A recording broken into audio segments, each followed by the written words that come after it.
السلام علیکم ناظرین، گزشتہ ایپیسوڈ میں ہم نے اسلام اور سائنس کے مباحثے کو غزالی سے شروع کر کے 20ویں صدی کے نصف اول تک جو کچھ ہوا اس کا ایک مختصر جائزہ، ایک تجزیاتی جائزہ ہم نے کیا تھا۔ اصولاً آج ہمیں 20ویں صدی کے سیکنڈ ہاف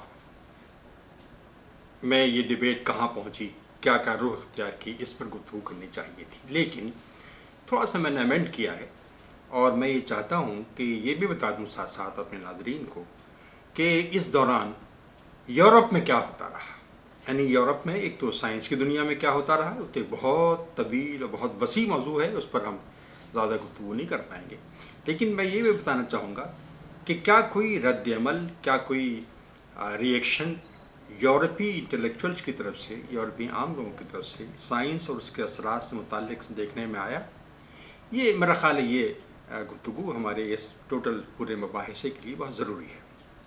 تو میں یہاں یہ عرض کروں کہ اس دوران یورپ میں جن دو عظیم شخصیتوں نے پوری جدید سائنس کے معمار دو مانے جائے، ایک نیوٹن 17ویں اور 18ویں صدی سے ان کا تعلق ہے، اور دوسرے ڈاروین جن کا تعلق 19ویں صدی سے۔ نیوٹن کا میدان کار فزیکل ورلڈ اور اس کے فنومینا ہے، جبکہ ڈاروین کا میدان کار انسانی زندگی، حیات، بایولوجیکل ورلڈ ہے، یہ کہنا چاہیے۔ تو یہ بات بڑی اہم ہے کہ جب نیوٹن جو کہ جس کا تعلق 1643 سے 1727 تک کا ہے، اس کے جب لاز آف موشن سامنے آئے اور جو جس انداز سے یہ کام کرنا چاہتے تھے وہ سامنے آیا، تو اس پر ایک قسم کا رد عمل سامنے آیا، اور وہ پہلا رد عمل تھا ولیم بلیک کی طرف سے۔ اب ولیم بلیک بیسیکلی ایک شاعر تھا، انگریزی زبان کا شاعر، انگلینڈ سے تعلق تھا اس کا، اور ایک آرٹسٹ تھا، پینٹر تھا، اور یہ نیوٹن کے انتقال کے کوئی 10 یا 15 سال بعد کی پیدائش ہوئی تھی۔ ولیم بلیک نے اور جو باتیں اپنی شاعری میں کہیں ان کا حوالہ نہ دیتے ہوئے ایک بڑی انٹرسٹنگ بات ہے جو میں یہاں کہنا چاہتا ہوں، وہ یہ ہے کہ وہ جو پینٹنگ بناتا تھا اس میں ایک پینٹنگ اس نے نیوٹن کے نام سے بنائی تھی۔ ایک نیوٹن کہیں بیٹھا ہوا ہے، جھکا ہوا، اس کے سامنے ایک کاغذ کا ایک رول ہے، اس پہ کچھ بنا رہا ہے، اور ہاتھ میں اس کے ایک ڈیوائڈر ہے، ڈیوائڈر خوب اس میں نظر آتا ہے۔ جس جگہ وہ بیٹھا ہوا ہے اس کے پیچھے بہت خوبصورت پہاڑیاں ہیں۔ آرٹسٹ کنوے یہ کرنا چاہتا ہے کہ نیوٹن کو اپنی بیک میں، اپنے پیچھے جو حسن کی جو حسن پھیلا ہوا تھا، اس سے اس کا کوئی تعلق نہیں تھا، بلکہ وہ حسن اپنی ڈیوائڈر کے گرفت میں آنے والی، اپنی اسکیل کے گرفت میں آنے والی جو چیزیں تھیں ان میں تلاش کر رہا تھا۔ گویا نیوٹن کے نتیجے میں جو ماڈرن سائنس ابھری، سامنے آئی، ولیم بلیک کا تجزیہ یہ تھا کہ وہ اس خوبصورتی کو جو نیچر میں پائی جاتی ہے اس کو اہمیت نہیں دیتی، بلکہ اس خوبصورتی کو اہمیت دے گی جو کہ کوانٹیفائیبل ہو، جس کو ہم عدد کی شکل میں پیش کر سکتے ہیں۔ یہ ایک بہت بڑا ڈپارچر تھا، اور ایک شاعر نے محسوس کیا، اور یہ آئندہ بھی محسوس ہوتا رہا۔ سائنس کی ترقی سے رکی نہیں، لیکن یہ تنقید جاری رہی۔ اب اس کا مطلب کیا ہے؟ اس کا مطلب یہ ہے کہ جب آپ سائنس کا فلسفہ پڑھتے ہیں تو معلوم ہوتا ہے کہ ریڈکشنسٹ اپروچ جو ہے سائنس میں، اس کا آغاز یہیں سے ہوتا ہے۔ ریڈکشنسٹ سے مراد یہ ہے کہ ہم جب یہ مانیں کہ کسی شے کو جاننے کے لیے، کسی شے کو سمجھنے کے لیے وہ شے ایز سچ کافی نہیں ہے، بلکہ وہ شے جن چیزوں کی، جن انگریڈینٹس کی، جن فریگمنٹس کی بنی ہوئی ہے، ان کو پہچاننا ضروری ہے، ان کو جانچنا ضروری ہے۔ گویا کسی شے کو جاننے کے لیے اس کو فریگمنٹ کرنا، اس کو توڑنا، اور ان فریگمنٹس کا مطالعہ کرنا یہ ضروری ہوتا ہے۔ تو گویا اب جو سائنس ڈیولپ ہونے والی تھی اس میں ہول کی اہمیت نہیں تھی بلکہ فریگمنٹس کی اہمیت تھی. ہولسٹک اپروچ ہولزم کی اہمیت نہیں تھی بلکہ فریگمنٹیشن کی اہمیت تھی، وہ زیادہ اہم تھا. پورا حسن و خوبصورتی جو کچھ تھی انہی باریک باریک ٹکڑوں، ذروں، باریک کنسٹیٹوئنٹس میں تھی جن کو ملا کر یہ چیزیں بن رہی تھیں. یہ ایسا کوئی بہت غلط بات بھی نہ تھی. اس کے نتیجے میں سائنس نے بڑی گروتھ کی، اس میں کوئی شک ہی نہیں ہے. لیکن اوور آل جو پکچر بنی ہوئی تھی کہ ہولزم کچھ نہیں ہوتا، ہول کچھ نہیں ہے، اصل چیز جو ہے وہ اس کے فریگمنٹس ہیں. اس کے نتیجے میں جو انسانی سائیکلوجی ڈیولپ ہوئی اس میں اب آپ دیکھیں کہ اس نے انسانی سائیکلوجی کو متاثر کیا، اس نے انسانی اکانومی کو، معیشت کو متاثر کیا، اس نے سوشولوجی کو بھی، انسان کی جو سوشل آسپیکٹ ہے اس کو بھی متاثر کیا. اب اس میں جیسے انسان کے بارے میں، انسان ایک سیلز کا بنا ہوتا ہے، اور ذرا اوپر اٹھ کے دیکھیں تو وہ مختلف جو اس کے آرگنز ہیں ان کا بنا ہوا ہے. تو اصل چیز اصل اہمیت انسان سے زیادہ اصل اہمیت اس کے آرگنز کی ہے. ایک زمانے میں تصور یہ تھا کہ اگر کوئی ایک آرگن خراب ہو جائے تو بالکل ایک بڑی سی جو کلاک ہے اس کی مانند کہ اس میں کوئی چیز اگر خراب ہو جائے تو وہ کلاک کا وہ آرگن نکال کے نیا آرگن لگا دیجیے، کلاک ول اسٹارٹ فنکشن. یہی صورتحال انسان کے بارے میں یا آرگنک جو وجود تھے ان کے بارے میں تصور کیا گیا کہ ان چیزوں کو درست کر دی جائے تو وہ چیزیں ٹھیک ہو جائیں گی. آپ محسوس کریں گے کہ آج کل جو ماڈرن میڈیسن ہے تقریباً یہی فلسفہ اس کا ہے کہ ایک انسانی جسم کے ایک حصے میں جو خرابیاں آتی ہیں اس کو ٹھیک کرنے کوشش کی جاتی ہے تو یہ توقع کی جاتی ہے کہ انسان کا مرض ختم ہو جائے گا. حالانکہ دوسری صورتحال ڈیولپ چینج ہوئی ہے، لیکن بہرحال آن دی ہول اب بھی یہ پرنسپل دیکھا جا سکتا ہے ماڈرن میڈیسن کے اندر.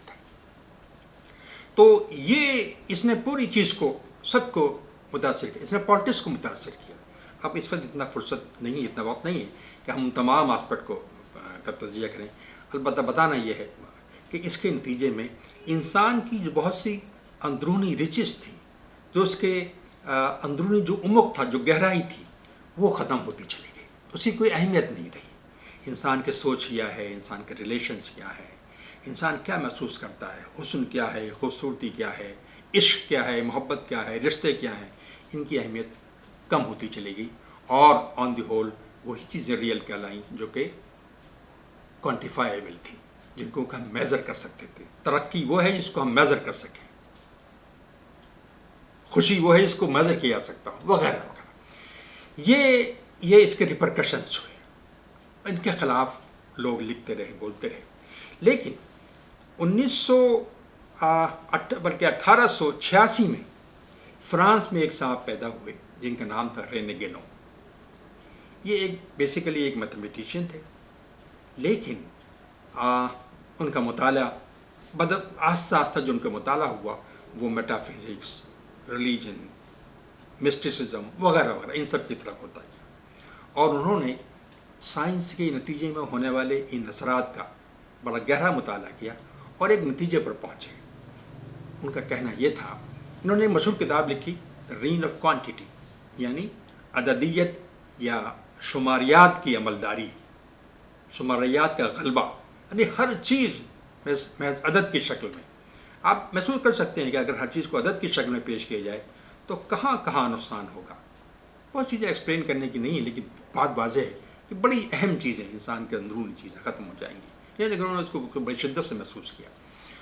ان کا کہنا یہ تھا کہ جب سے یہ ماڈرن سائنس برسر اقدار آئی ہے یا اس نے ترقی اس کی ہونی شروع ہوئی ہے، ماڈرن ایج جسے ہم کہہ سکتے ہیں، تو ماڈرن ایج میں اور پری ماڈرن ایج میں ایک بنیادی فرق یہ ہے کہ ماڈرن ایج نے کچھ اس زمانے کے بہت سے بنیادی تصورات کو، بنیادی حقائق کو لوز کر دیا ہے.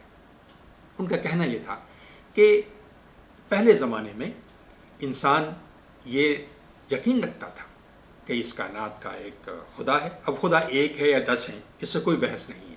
خدا ہے، کوئی ایک قوت ہے جو کہ اس کائنات کو، اس نے اس کائنات کی تخلیق کی ہے اور اس کائنات کو چلا رہی ہے.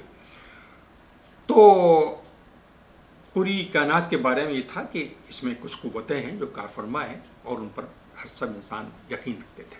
لیکن ماڈرن ایج جب آئی تو اس نے یہ تسلیم کیا کہ خدا ہے یا نہیں ہے، ایک خدا ہے یا بہت سارے خدا ہیں، وی آر لیسٹ بادر. ہم یہ سمجھتے ہیں، آج کا دور یہ سمجھتا ہے کہ کچھ اصول ہیں، کچھ قانون ہیں جن پر یہ کائنات چل رہی ہے، اور ان اصولوں اور کائنات کو ہم یعنی انسان سمجھ سکتا ہے، ان کو کہیں اپلائی کر سکتا ہے. چنانچہ اس پورے سلسلے میں خدا کی کسی کوئی ضرورت نہیں ہے. تو خدا کی جب ضرورت نہیں ہے تو خدا سے متعلق جو انسانوں کے یہ بین الانسانی جو رشتے ہیں، ان رشتوں کی کوئی اہمیت نہیں ہے، اخلاقیات کی بھی کوئی اہمیت نہیں، وغیرہ وغیرہ. پورا ایک نیا سینیریو بنتا ہے. انہوں نے ایک دوسری کتاب لکھی، کرائسس آف ماڈرن ایج. انہوں نے انہی چیزوں کو سنبھال رکھا ہے. پھر آپ دیکھیں کہ ایک اور شخص الیکس کارل، یہ 20ویں صدی کا آدمی، دوسری جنگ عظیم کو اس نے خود اپنی آنکھوں سے دیکھا، اس میں انوالو بھی تھا. اس نے کتاب لکھی مین دی ان نون. اس نے بھی کچھ اس طرح کے خیالات کا اظہار کیا تھا. میں عرض کر رہا ہوں کہ یہ جو رینگینو صاحب تھے، ان کا انتقال 1951 میں ہوا. یعنی جو مغرب پر جو ان کی تنقید تھی، بنیادی طور پر انہوں نے کہا کہ مغرب کے یہ جو مسائل ہیں، یہ جو ماڈرن ایج کی جو کرائسس ہے اس وقت، اس کے بنیادی وجہ سائنس ہے. اس کی اور وہ یوں ہے کہ اس نے ان بعض بنیادی حقائق کا انکار کر دیا ہے. اس کے نتیجے میں انسان اندر سے کھوکھلا ہو گیا ہے، اندر سے وہ بہت سی اس کی ریچز جو ہیں وہ ختم ہو گئی ہیں. انہوں نے مختلف ٹریڈیشنز کا مطالعہ کیا، عربی پر کمانڈ حاصل کی، ہیبریو جانی، لیٹن جانی، رشین جانی، پولش زبان جانی، تمام زبانیں جن میں کلاسیکل لٹریچر ملتا تھا وہ چیزیں انہوں نے سمجھی. اور مختلف مذاہب کا مطالعہ کیا، ہندوازم کا مطالعہ کیا، کرسچینٹی کا مطالعہ کیا، اسلام کا مطالعہ تو کیا ہی. Basically he was a Christian. Ultimately انہوں نے اپنی زندگی کے آخری 20 سال مصر میں گزارے. انہوں نے اسلام قبول کیا اور انہوں نے اپنا نام عبد الواحد یحییٰ رکھا. ایک مشہور شخصیت جنہوں نے اپنے وقت کے بہترین دماغوں کو متاثر کیا. آپ جانیں کہ یہ جو لوگ ان سے انہی کے سمجھیے کہ تلامذہ میں ان کو شمار کیا سکتا ہے، جیسے مشہور شخصیتیں فرجف سون، عیسیٰ نور الدین ان کا نام تھا، بہت مشہور انٹلیکچوئل، بڑی شاندار معیاری کتابیں نے اسلام کے تعارف پر لکھی. ایک صاحب تھے مارٹن لنگ، ابو بکر سراج الدین ان کا نام تھا، مشہور سیرت پہ بہت پیاری کتاب، عشق سے بھرپور کتاب، محمد لائف آف محمد یہ نام کی لکھی انہوں نے. ایک صاحب تھے ٹائٹس بکہارٹ، ان کا نام بھی کچھ ایسے تھے مجھے یاد نہیں. یہ بندے پورا انٹلیکچوئلس کے پورا گروپ تھے. ایک صاحب تھے کمارا سوامی، انہوں نے بدھزم قبول کیا. لیکن یہ تھے سب تھا یہ ایک ہی گروپ، ایک ہی نظر سے کائنات کو دیکھتے اور ان مسنگ ایلیمنٹس کو سمجھتے تھے کہ یہ مسنگ ایلیمنٹس ہیں اس کے اندر، یہ صورتحال ہے. تو جناب 20ویں صدی کے آتے آتے یا اس کے فرسٹ ہاف میں ہم یہ دیکھتے ہیں کہ یورپ کے اندر یہ جو کرٹیسزم تھا سائنس کے اوپر اور اس کے اثرات کے اوپر، یہ اس انداز سے آنے لگا. اثرات تو اور بھی تھے، لوگوں نے اور بھی کرٹیسائز کیا سائنس کو، ایویلویٹ کیا. لیکن میں نے رینگینو کا تذکرہ اس لیے کیا کہ میرے آئندہ ڈسکشن میں رینگینو کی اہمیت کو آپ محسوس کریں گے. ان کے جو جاننے والے تھے، ان کے جو فالوور تھے، ان کا جو گروپ تھا رینگینو کا، وہ گینونائٹس کہلائے.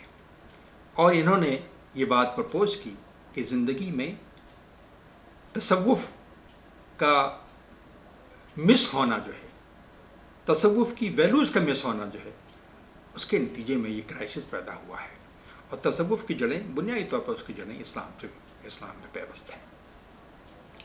تو یہ گینونائٹس کا گروپ 1950 یا فرسٹ ہاف میں ریکگنائز ہو چکا تھا، آہستہ آہستہ ہو رہا تھا. ان کی کتابیں چھپنے لگی تھیں اور یہ عالم اسلام میں بھی متعارف ہو رہی تھی. پھر آپ اس کے ساتھ ساتھ آپ یہ دیکھیں کہ ایک ٹرینڈ یہ ڈیولپ ہوا جب اس طرح کی کرٹیسزم کے نتیجے میں کہ سائنس ہی نہیں بلکہ سائنس کیسے پروگریس کرتی ہے، اس کی ڈائنامکس کیا ہے، کس طرح سے وہ کام کرتی ہے، لیبورٹری میں ہوتا کیا ہے، سائنسداں کیسے کام کرتے ہیں، کیسے کس نتائج پر پہنچتے ہیں، وغیرہ وغیرہ. ان کا بھی مطالعہ کیا جائے، ان کا مطالعہ ہونا چاہیے. بعض اوقات سائنس کے جو اثرات بد تھے، سائنس کے اثرات بد اس سینس میں کہ سائنس ہی کے نتیجے میں، بلکہ مینہٹن پروجیکٹ کے نتیجے میں ایٹم بم پیدا ہوا. اور ایٹم بم بننے کے بعد سائنس کی جو ملٹری امپلیکیشن ہو سکتی تھی، ڈیفنس سے متعلق ہو سکتی تھیں، پھر اس کی جو انڈسٹریل ریلیشن کی جو امپلیکیشن ہو سکتی تھیں، کمرشیل ہو سکتی تھی، یہ سب آہستہ آہستہ آشکار ہونے لگی. اور پھر سائنس کو پھر چیلنج کرنا مشکل ہو گیا، اس لیے کہ اتنا افیکٹو اس کا پورے معاشرے پر اس کے اثرات ہونے لگے تھے کہ اس کی مخالفت نہیں ہو سکتی تھی. چنانچہ ایک گروپ ایسا پیدا ہوا ہمارے ہاں ہندوستان اور یہ جو علاقہ ہے ساؤتھ ایسٹ ایشیا کا، یہاں پر ایک گروپ پیدا ہوا جنہوں نے کہ ایک موومنٹ کی شکل میں یہ کوشش کی کہ سائنس کے ان اثرات کا جائزہ لی جائے اور عوام کو ان کی نگیٹو اثرات سے بچایا جائے. مغرب کے اندر یہ موومنٹ ایک اکیڈمک شکل اختیار کر گئی، اس کو سائنس اسٹڈیز کہا گیا، اور باقاعدہ اب مختلف یونیورسٹیوں میں، کالجز میں سائنس اسٹڈیز کی چیئرس ہیں، ان کے ڈپارٹمنٹس ہیں. تو وہ مطالعہ یہ کرتے ہیں کہ سائنس کس طرح سے آپریٹ کرتی ہے، کس طرح سے کام کرتی ہے، سائنس کی لیبارٹریز میں کیا ہوتا ہے، کیسے ہوتا ہے، کن بنیادوں پر کچھ ڈیٹا کو سلیکٹ کیا جاتا ہے اور پھر ایک تھیوری بنائی جاتی ہے اور اس کو مانا جاتا ہے، کن بنیادوں پر ان ڈیٹا کو ریجیکٹ کیا جاتا ہے، وغیرہ وغیرہ. ان تمام چیزوں کا جائزہ لینے کے لیے یہ چیز ہوئی. تو اس کی شکلیں 20ویں صدی کی نیکسٹ ہاف کے اندر یہ واضح ہونے لگی. لیکن ادھر ہمارے ملکوں میں جو عالم اسلام تھا اس میں صورتحال یہ تھی کہ مذہب پرست لوگ، مذہب پسند لوگ موجود تھے. ان کا کرٹیسزم میں تیزی تراری میں کمی آئی تھی سائنس کے تئیں. وجہ یہ نہیں تھی کہ سائنس سے مطمئن ہو گئے تھے، بلکہ science was such a forceful force, اتنی طاقتور چیز تھی وہ کہ اس کا مقابلہ کر نہیں سکتے تھے. اس کے نتیجے میں ہوا یہ کہ یہ لوگ انہوں نے بہتر ہی سمجھا کہ خاموشی اختیار کی جائے. اس لیے کہ ان علاقوں میں جیسے ہندوستان ہے، یہاں بہت سے مدارس، مسلم مدارس، اسلامی مدارس قائم ہوئے. ان کے ہاں ایک قسم کا ٹروس ہو گیا. مذاہب کے علمبرداروں نے یہ محسوس کیا کہ سائنس کا مقابلہ نہیں کیا سکتا، اور سائنس سے جو پروڈکٹس آ رہے تھے ان کا بلا تکلف ان کا استعمال ہونے لگا. آپ کو معلوم ہے کہ اس سے قبل ایون پروڈکٹس پر فتوے لگتے تھے کہ یہ جائز ہے یا ناجائز ہے. اب یہ چیز ختم ہو گئی اور ان کا استعمال ہونے لگا. بلکہ یہ ہوا کہ سائنس کے بہت سی جو تصورات تھے ان پر تنقید کے راستے نکالے گئے. ایسا سائنس کے نہیں، بلکہ ان تھیریز کے، ان نظریات کی. مثال کے طور پر ڈارون کا جو نظریہ تھا اس کے بارے میں اس پر یہ سوچا گیا کہ اس پر تنقید کی جائے، اور تنقید لوگ کرنے لگے مختلف انداز سے.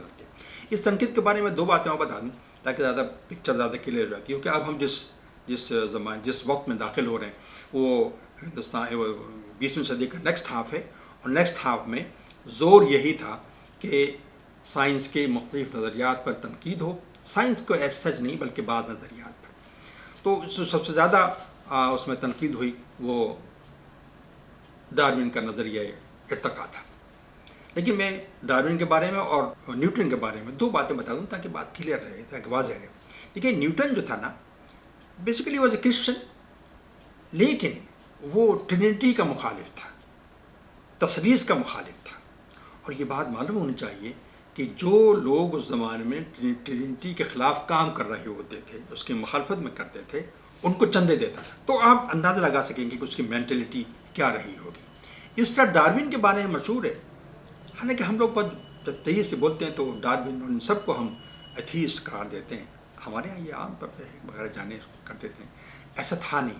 ڈارون کے بارے میں بات مشہور ہے کہ ڈارون اپنی اوریجن آف اسپیشیز لکھ چکا تھا اس وقت، اور کارل مارکس اس کا کنٹمپریری تھا. اس نے محسوس کیا کہ الٹیمیٹلی یہ جو اوریجن آف اسپیشیز ہے یہ ایتھیزم کو سپورٹ کرنے والی ہے. لیکن یہ ڈارون کا خیال نہیں تھا. چنانچہ یہ سوچتے ہوئے کارل مارکس نے جب ڈاس کیپٹل کا سیکنڈ والیوم، دوسرا والیوم تیار کیا تو اس کی خواہش ہوئی کہ اس دوسرے والیوم کو وہ ڈارون کو ڈیڈیکیٹ کرے. اس کی اس نے سے پرمیشن مانگی. آپ کو تعجب ہوگا کہ ڈارون نے اسٹریٹ اوے منع کر دیا. اس نے کہا کہ تم نے جو کچھ لکھا ہے وہ تو خدا مخالف ہے. میں نہیں چاہتا کہ میرا نام کسی ایسی کتاب پر آئے جو بنیادی طور پر خدا کے مخالف ہو. تو اس سے آپ اس کے بلیف کا اندازہ لگا سکتے ہیں. لیکن ایک سوال باہر یہاں پیدا ہوتا ہے، بہت دلچسپ سوال ہے. ایک بڑا انٹلیکچوئل، بڑا سائنٹسٹ، بڑا مفکر جب کوئی بات کہتا ہے تو وہ یہ کیوں محسوس نہیں کر پاتا کہ جو بات کہہ رہا ہے اس کے کل ریپرکشنس کیا ہوں گے، اس سے لوگ کیا نتیجہ نکالیں گے۔ ڈارون نے اپنی اوریجن آف اسپیشیز میں خدا کی مخالفت نہیں کی، اپنی ذاتی زندگی میں وہ خدا دوست، خدا سے محبت کرنے والا شخص تھا، لیکن اس کی تھیوری کو بنیاد بنا کے لوگوں نے بہت کچھ کہا، آج بھی کہتے ہیں، حالانکہ میرا خیال ہے یہ بات صحیح نہیں ہے۔ تو اب جو صورتحال، میں صرف یہ جملے مترجہ کے طور پر یہ بات کہی تاکہ ان دونوں حضرات کی پوزیشن کلیئر ہو۔ تو اب یہ 20ویں صدی کا جو نیکسٹ ہاف ہے، اس میں جو ہمارے دین پسند اور دین دوست اور علماء اور اسلام کی جو مخالفت تھی، وہ کچھ نظریات کے سلسلے میں تھی، ایوولوشن کے نظریے کے سلسلے، اور ایوولوشن کے بارے میں ہر شخص نے کچھ نہ کچھ لکھا، زیادہ تر لوگوں نے جانے بغیر لکھا، سمجھے بغیر لکھا۔ اور دوسری یہ کہ جو ایوولوشن اس نے پرپوز کیا تھا، اب وہ اس کی شکلیں بدلتے، بات کہاں سے کہاں پہنچی، اب وہ بات رہی بھی نہیں، بہت کچھ آگے بڑھ گئی بات، لیکن ہماری مخالفت اسی انداز جاری ہے۔